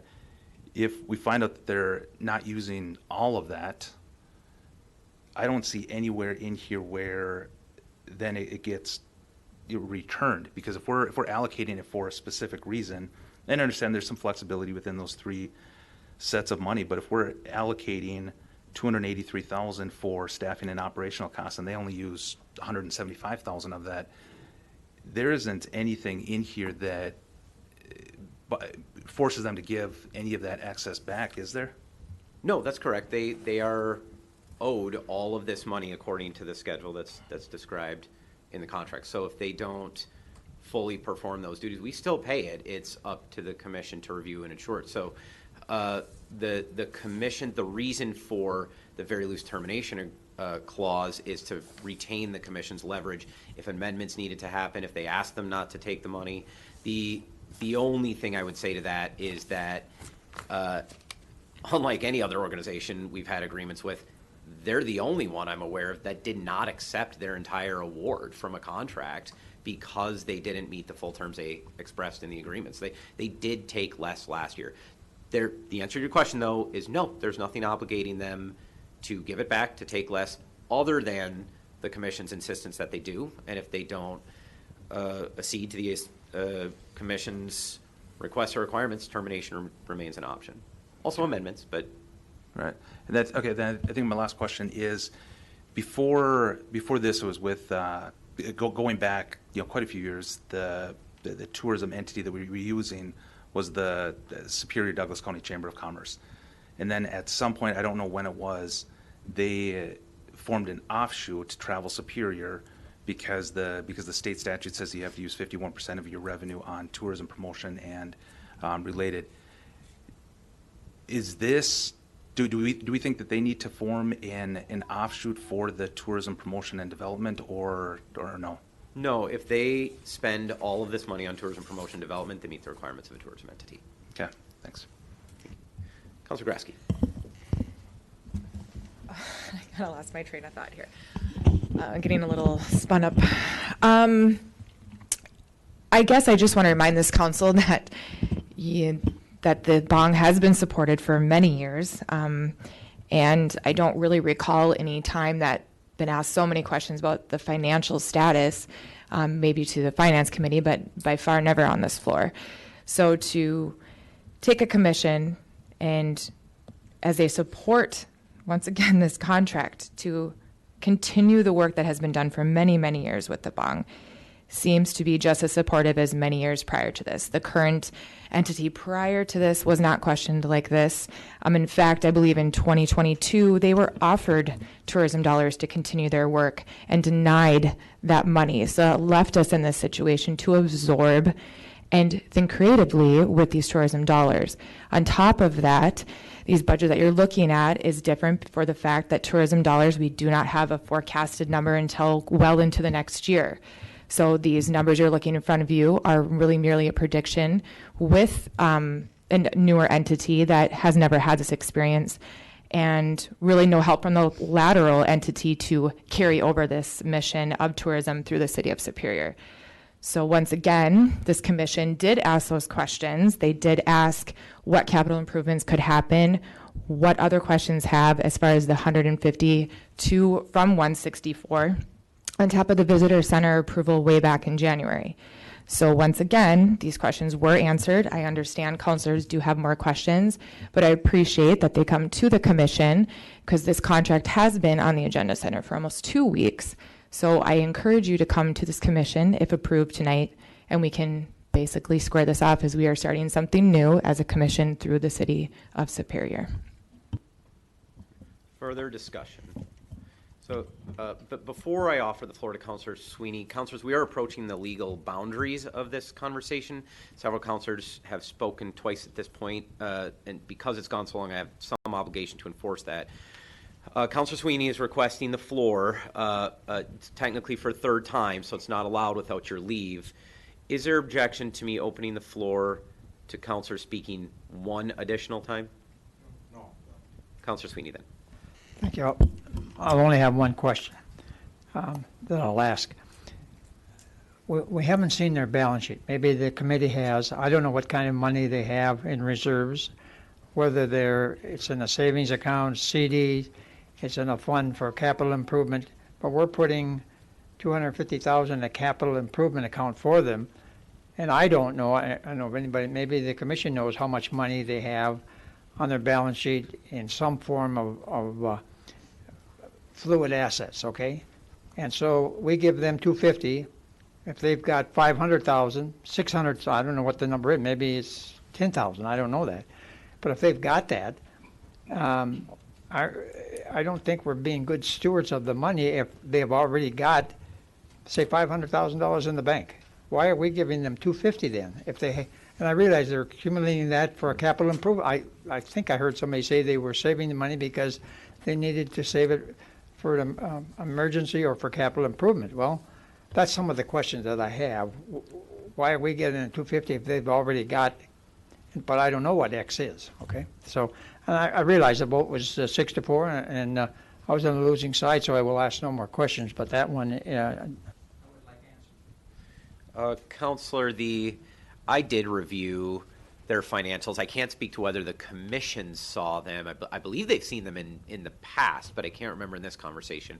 I reviewed them fairly closely, and I've been at most finance committees where that committee has challenged large cash balances, and that did factor in the negotiations. Their cash balance was too large, I felt, to justify the operations amount they requested because it would continue to grow that cash balance. That's where the conversation about capital came from. I was, however, also concerned about simply handing over money only for capital. That's why we impose these relatively strict conditions, wherein we will only ever contribute 40% of any given project. Put another way, my math isn't great on this, but they would have to contribute they would have to spend around $450,000 of their own money to get access to this capital. So if they want to do a $100,000 project, yes, they could access $40,000 from that fund, but they would have to come up with the other $60,000. That was meant to ensure they kept skin in the game, didn't just deposit it, and if they don't come up with projects in the next 3 years, if they don't spend it all, that money is not, they don't keep that money. Is there any further discussion? Councilor Fennessy. I'm sorry, Councilor Herrick. Yeah, sure. Yes, and funding again is coming from the tourist fund and then also the capital improvement funds. Is that correct? No, all of this funding comes from the hotel motel tax. All of it does? Okay. Of that money, 70% of what we collect is forwarded to the Tourism Commission. Mhm. The money that has been forwarded to them is what is paying this contract. No regular city tax dollars, no general fund or capital dollars from the city are spent on this. Okay. And then just one last question. I'm just going to throw it out there. I don't need an answer. My question was, would just improving 1 year at this time with the 1/3 split be more beneficial to those with deep concerns? I'm just throwing it out there. So, thank you. Councillor Grasky. Sorry, Chair, may I address Herrick's question, or no? I don't have to. If you want the floor. I just wanted to say that we tried the 1 year and through one-on-one with the board, it seems to set up a better success plan for a 3-year recommendation. And just like we did with the marketing company, it's really hard to get traction when you're spending these types of dollars and seeing the fruitfulness that come with all of the moving parts. So the 3 years seems to be the most healthy fiscal decision in order to push this through and see the success of it. And yeah, so just wanted to add that in. Councillor Tennessee. I also think a 3-year agreement is the best route to go to ask a tourism entity, especially somebody new in doing this, just to make some investment just for 1 year. I do think the 3-year agreement is the way to go. I just want to point out that it was mentioned that the prior tourism entity was never questioned. They absolutely were questioned about this multiple times at finance. Jack grilled them, made sure that that they were living up to their end of the agreement, and I think these questions are healthy. I think that we have a fiduciary responsibility to protect this money, and we have to make sure that we're doing it in with the best means possible, and that every dollar that's spent is going towards the best and highest use of that tax dollar, and in this case, to promote tourism and development, and to put heads in beds. And so these questions aren't abnormal. We should be asking these questions because we should be, at the end of the day, have a contract that we're firm with, we're comfortable with, and that we can rely on. I'm just not sure we're there with this particular contract right now. I think there's still some tweaks that need to happen, but it's still here. It's not going back to committee. Councillor Johnson. I'll just pledge as a committee member to do my part in making sure that the other councilors' questions are answered and that we're doing our due diligence in the committee. I feel like I let down a little bit of my fellow councilors here, not maybe asking some of these questions in committee, and so or maybe making them aware of it if they weren't already. So I apologize for that. I will be voting to support the Bong Center's 3-year contract tonight. I think some of these questions that have been raised, and I've had long conversations with multiple people on the council, in the administration, I think can still be asked at the next commission meeting without referring this. But I will be voting for this, and I hope that those concerns are brought to our next committee meeting, and we can have a more lively discussion, or a continued lively discussion at that time. Further discussion? If then you are ready for the question is on whether to approve the contract with the Bong P38 fund in the amount not to exceed $983,305 to be distributed over 3 years. We will proceed by roll call, please. Van Sickle. Yes. Moffett. Yes. Sweeney. No. Fennessy. No. Elm. Yes. Ludwig. Yes. Herrick. Yes. Johnson.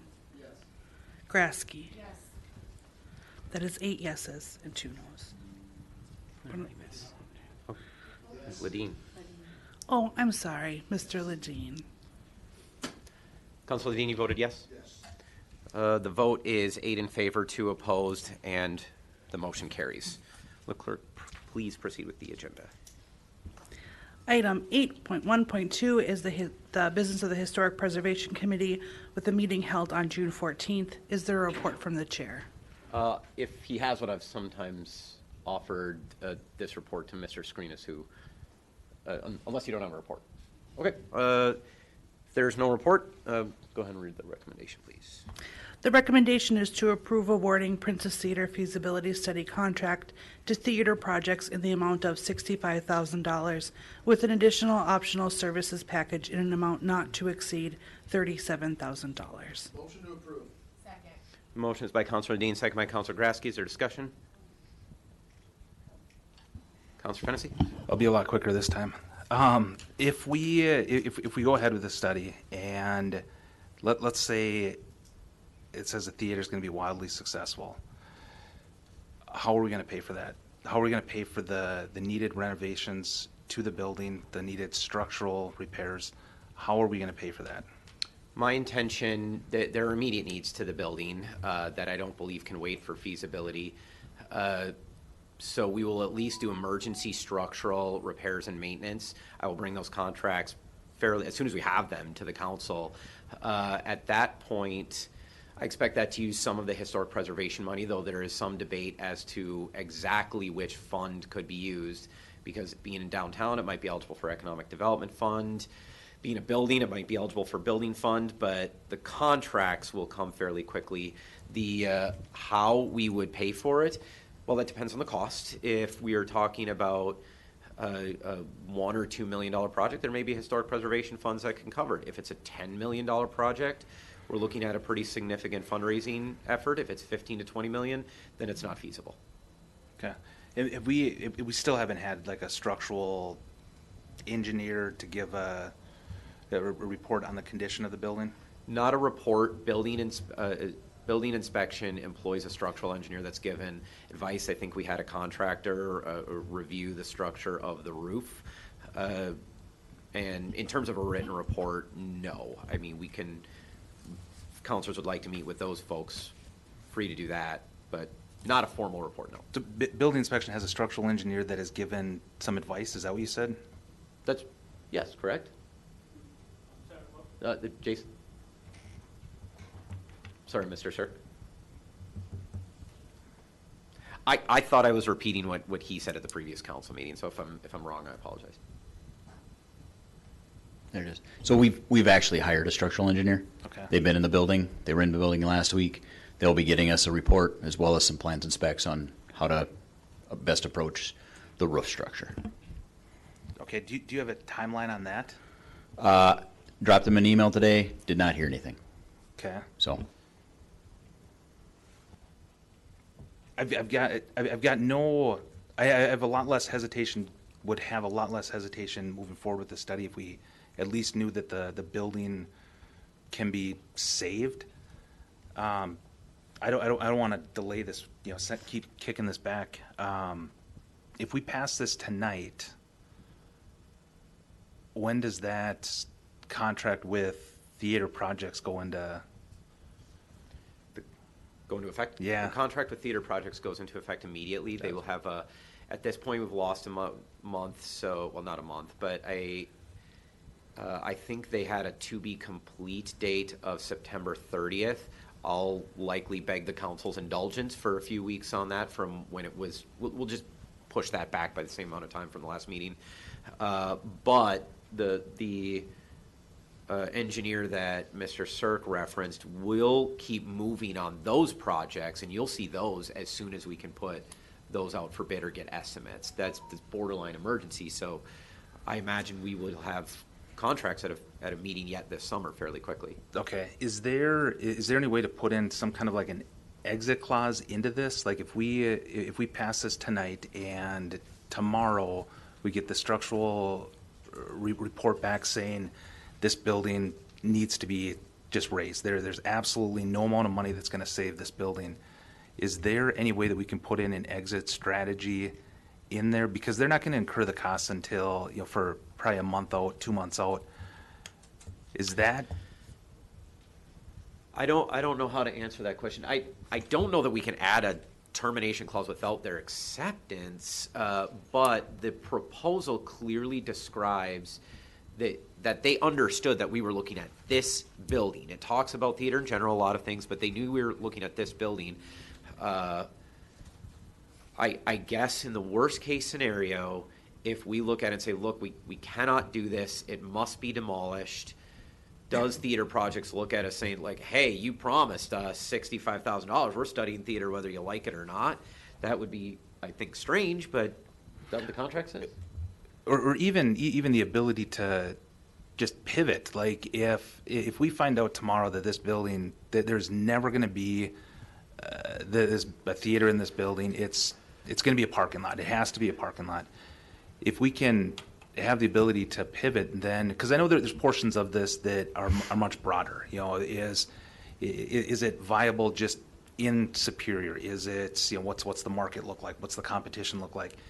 If we could take that $65,000 for the study, and instead of focusing the efforts just on a building that we find out tomorrow is not savable, can we pivot and have them focus, instead of a small portion of the $65,000 to the broader scale?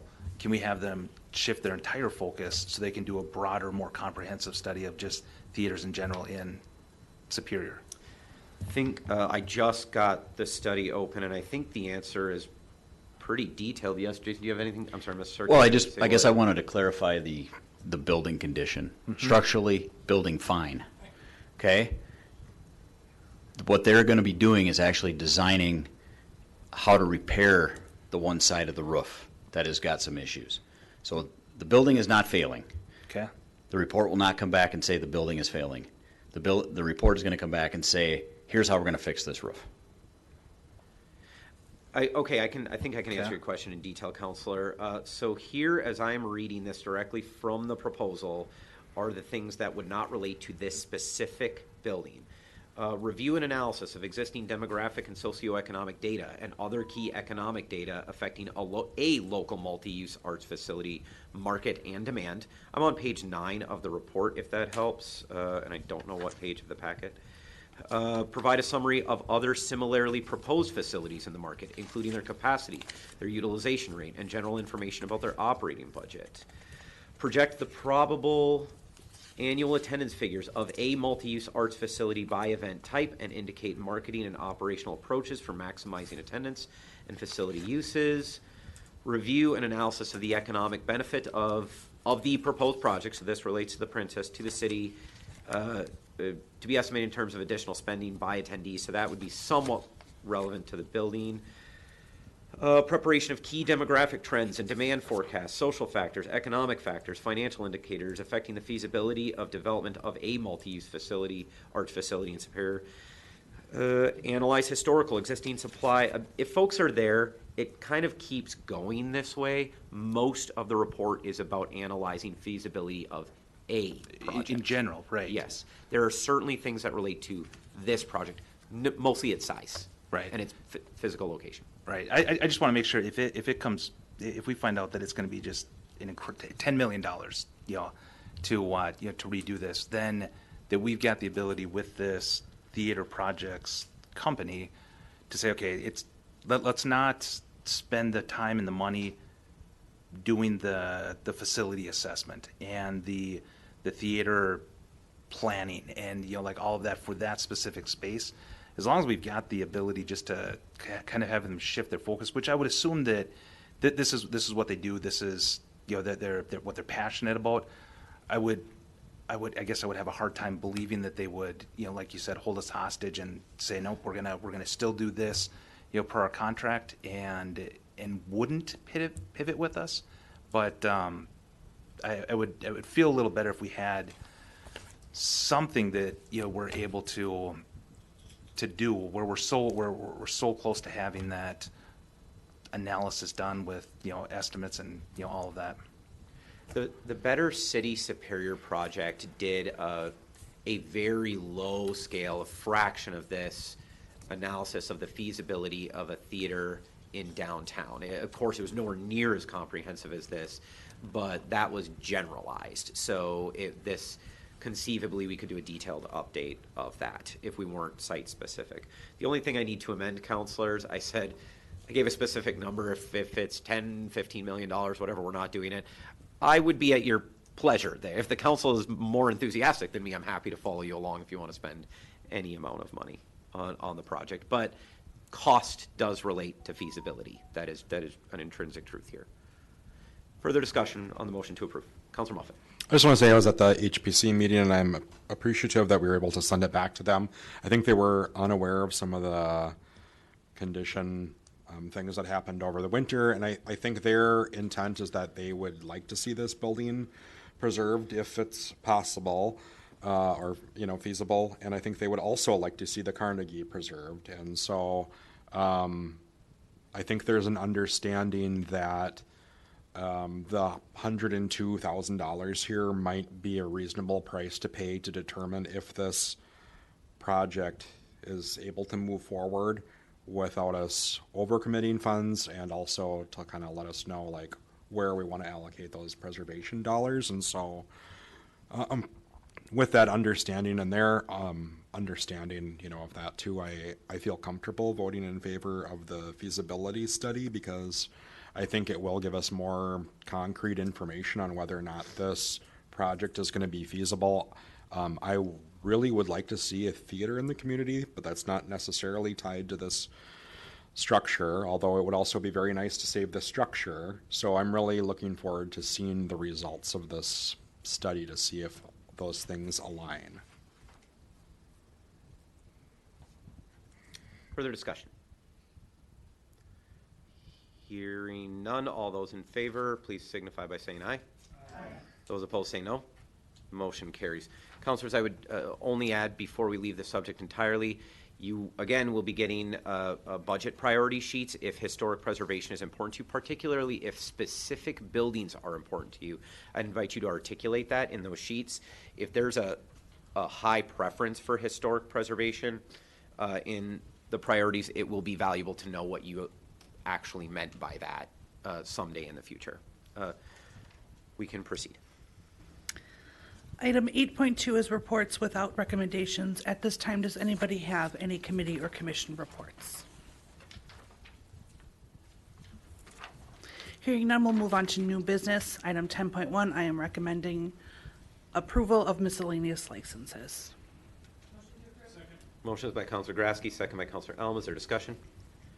Hearing none, all those in favor, please signify by saying aye. Aye. Those opposed say no. Motion carries. Item 10.2, I am recommending approval of outdoor alcohol consumption renewal licenses. You'll note on your desktops is an item marked item 10.2, recommended amendment. At last night's licensing and fees committee, it was found that one application by Bucktails and Shorties included a new site that will require additional approvals. This will be resubmitted for your consideration. So my recommendation is to approve this, amending this list without Bucktails and Shorties at this time. Motion is by Councilor Herrick, second by Councilor Ludwig. Is there discussion? Hearing none, all those in favor, please signify by saying aye. Aye. Those opposed say no. Motion carries. Item 10.3, Public Works Director Janigo is recommending an approval of an ordinance amending Chapter Code 112, Traffic Code, Section J, Accessible Parking Zones to remove accessible parking signs from 1716 Cummings Avenue on both sides. Motion is by Councilor Ludwig, second by Councilor Elm. Is there discussion? Hearing none, all those in favor, please signify by saying aye. Aye. Those opposed say no. Motion carries. Item 10.4, Finance Director Reinhardt is recommending approval of a resolution introduced by the Common Council of the City of Superior, Wisconsin, approving the Harbor Assistance Program HAP grant anticipation note in the amount of $3 million. Motion is by Councilor Elm, second by Councilor Grasky. Is there discussion? Hearing none, all those in favor, please signify by saying aye. Aye. Those opposed say no. Motion carries. Item 10.5, Finance Director Reinhardt is recommending approval of a resolution introduced by the Common Council of the City of Superior, Wisconsin, approving the Port Infrastructure Development Program PIDP grant anticipation note in the amount of $8,358,000.